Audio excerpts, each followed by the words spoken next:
বাংলাদেশ থেকে টাকা পাচার করে দুবাইয়ে 461 বাংলাদেশির নামে সম্পদ ক্রয়ের তথ্য পাওয়া গিয়েছে। এসব সম্পত্তির মধ্যে 259টি বিভিন্ন প্রভাবশালী রাজনীতিবিদ, বড় ব্যবসায়ী এবং ব্যাংকারদের নামে নিবন্ধিত।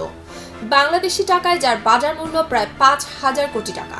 দেশের একটি বহুল প্রচারিত গণমাধ্যমের অনুসন্ধানে উঠে এসেছে এসব তথ্য।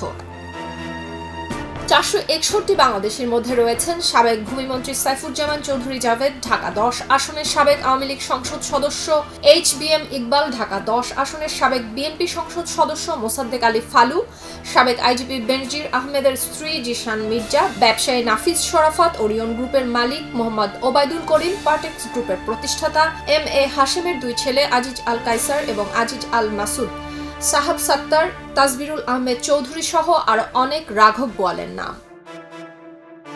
দুবাইয়ের বুর্জ খলিফা এলাকায় বাংলাদেশি মালিকানাধীন অন্তত 61টি সম্পদ রয়েছে, যার মধ্যে 21টির নিবন্ধন 4 জন ব্যক্তির নামে, যাদের বিরুদ্ধে বাংলাদেশে আর্থিক অনিয়মের অভিযোগ রয়েছে। ওয়াশিংটন ভিত্তিক অলাভজনক প্রতিষ্ঠান centre for advance defence studies database অনুযায়ী 2 জন বাংলাদেশি বুর্জ খলিফা টাওয়ারের ভেতরেও ফ্ল্যাট কিনেছেন। পাম জুমেইরায় সম্পত্তির মালিক 20 বাংলাদেশির মধ্যে এমন 8 জন রয়েছেন যাদের বিরুদ্ধে আর্থিক অনিয়মের মামলা চলমান।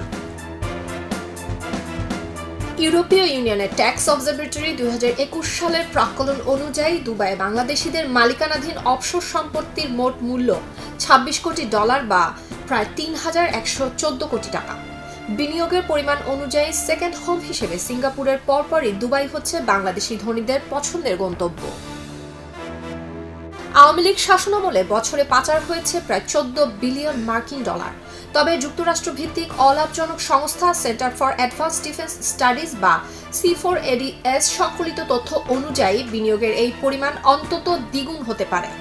Centre for advance defence studies Dubai ভূমি বিভাগের 2020 এবং 2022 সালের রেকর্ড এবং কিছু ইউটিলিটি কোম্পানির তথ্য বিশ্লেষণ করে একটি ডেটাসেট তৈরি করে। এই ডেটাসেটটি 2024 সালের শুরুর দিকে organised crime and corruption reporting প্রজেক্টের দুবাই আনলকড শীর্ষক বৈশ্বিক তদন্তে ব্যবহার করা হয়, তবে সেখানে বাংলাদেশের বিষয়টি উল্লেখ করা নেই। তবে বাংলাদেশের এই গণমাধ্যমটি এই ডেটাবেস পর্যালোচনা করে দেখেছে 461 বাংলাদেশির নামে দুবাইয়ে 929টি সম্পত্তি নিবন্ধিত হয়েছে।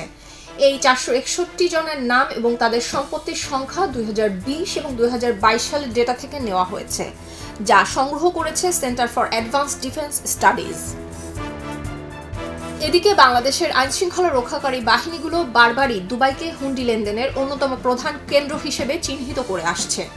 বিশাল সংখ্যক প্রবাসী শ্রমিক এবং বাংলাদেশিদের সেখানে অবস্থান করা এর অন্যতম একটি কারণ। এছাড়া দুবাইয়ে $5,40,000 বা বর্তমান বিনিময় হার অনুযায়ী প্রায় 6 কোটি 60 লাখ টাকার বেশি অর্থ দেশটির সম্পত্তিতে বিনিয়োগ করলে গোল্ডেন ভিসা দেয়। ডেস্ক রিপোর্ট, খবরের কাগজ।